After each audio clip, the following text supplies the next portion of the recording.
Halo guys, kembali lagi dengan TPB Santuy. Pada kesempatan kali ini kita akan ngebahas soal dari topik gerak 2 dimensi dan 3 dimensi. Langsung saja kita lihat soalnya. Jadi kita punya di sini seorang anak melemparkan bola ke atas dengan sudut lemparan 30 derajat terhadap horizontal.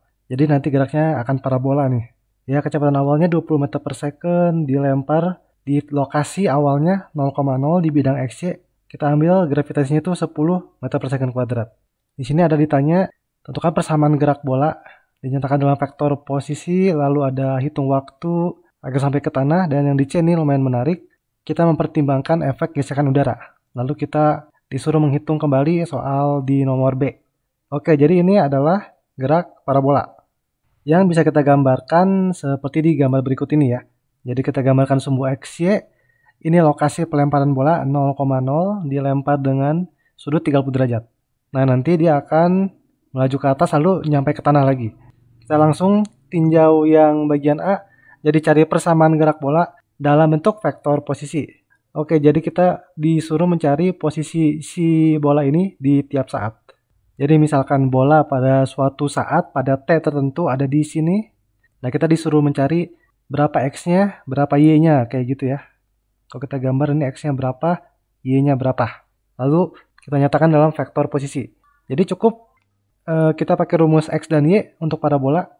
Jadi untuk gerak parabola itu X-nya akan seperti ini rumusnya. X sama dengan X0 plus V0 cos alpha T. Jadi ini geraknya gerak lurus beraturan GLB. Oke, terus untuk di sumbu Y-nya itu nanti GLBB, ada percepatan gravitasi soalnya. Ini akan jadi seperti ini. Y sama dengan Y0 plus V0 dikali sin alpha T dikurang setengah GT kuadrat. Informasi mengenai X0 di Y0 udah tahu, yaitu di 0,0, posisi awalnya. V0 ada juga ya di soal 20 meter per second, sudutnya alpha 30 derajat. Jadi kita bisa dapat X dan Y sebagai fungsi dari T. Kalau dimasukkan berarti X sama dengan, karena X0-nya 0, langsung saja V0 dikali cos alpha dikali T. Berarti 20 dikali setengah akar 3 ya, cos 30 derajat dikali T. Atau ini berarti jadinya 10 akar 3 T.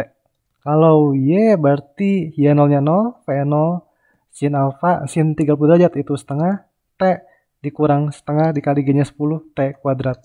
Berarti ini 10T min 5T kuadrat ya.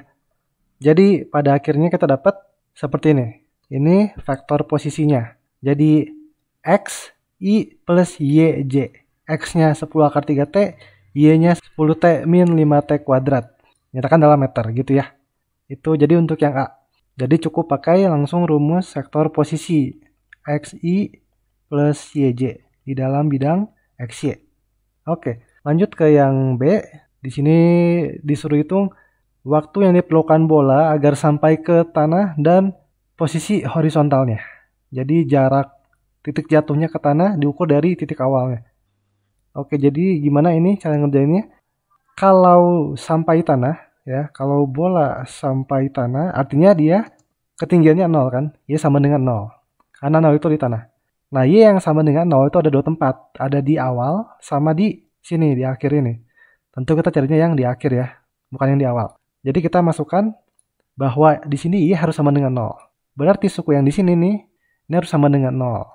Jadi 10T min 5T kuadrat ini harus sama dengan 0. Yang mana ini tinggal dicoret aja T-nya. 10 min 5T sama dengan 0. Pindah ruas maka dapat T-nya 2 second. Oke, jadi ini adalah waktu yang diperlukan bola agar sampai ke tanah kembali. Yaitu perlu waktu 2 detik. Terus untuk mencari posisi horizontalnya tinggal masukkan T2 second ini ke rumus yang X. Ya, karena horizontal berarti X. X itu apa? Ini ya, 10 akar 3. Jadi posisi horizontal pada T sama dengan 2 second itu tinggal X-nya sama dengan 10 akar 3 dikali 2. Ya, T-nya 2. Nanti kita akan peroleh hasilnya 34,64 meter. Nah, dapat ya. Jadi gampang banget nih. Cari T terus cari X-nya. 34,64 meter. Ini jarak horizontalnya sampai tanah. Nah, yang C ini lumayan menarik. Ulangi soal B, tapi sekarang ada efek gesekan udara. Dan gesekan ini sedemikian sehingga terdapat suku kecepatan gesek. V gesek minus setengah T pada kecepatan horizontal. Jadi nanti V-nya nanti nambah. Oke, pertama-tama kita, karena ini urusnya sama kecepatan, kita hitung dulu kecepatannya ya. Kecepatan sebagai fungsi waktu. Oke, kecepatan sebagai fungsi waktu. Berarti tinggal diturunin aja. Berarti V sama dengan dr dt gitu ya. Nah, ini dinyatakan dalam vektor, jadi turunin masing-masing. Ya, jadi yang ini 10 akar 3 TI turunin, berarti sisa 10 akar 3. T-nya habis. Terus yang berikutnya, yang ini 10 T min 5 T kuadrat, itu turunin juga. Berarti 10 min 10 T. Oke? Meter per second.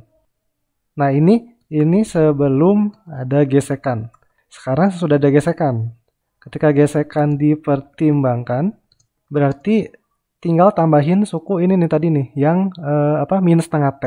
Min setengah T di bagian X-nya aja, di bagian I-nya aja. Berarti jadi kayak gini dong ya. Jadi V sama dengan 10 akar 3 min setengah T plus sisanya sama. Nah, baru dari sini kita balikin lagi ke fungsi posisi.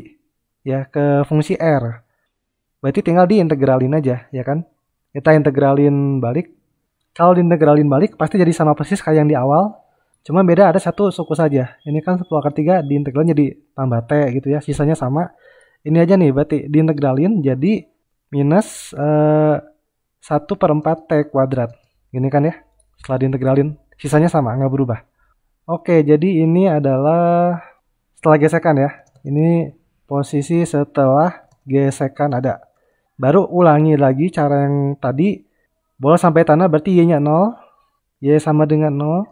Di suku Y kan nggak ada perubahan apa-apa. Berarti jawabannya akan sama aja.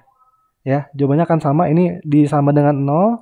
Hasilnya akan sama persis. T-nya 2 second. Ya, jadi untuk waktu sampai ke tanah tidak akan ada perubahan. Nah, nanti yang berubah adalah X-nya berarti. Kalau ditanya jarak horizontalnya sekarang setelah ada gesekan akan berbeda.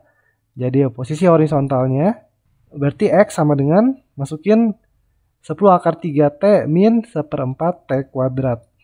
Ya, kita masukin T-nya 2. Begini ya.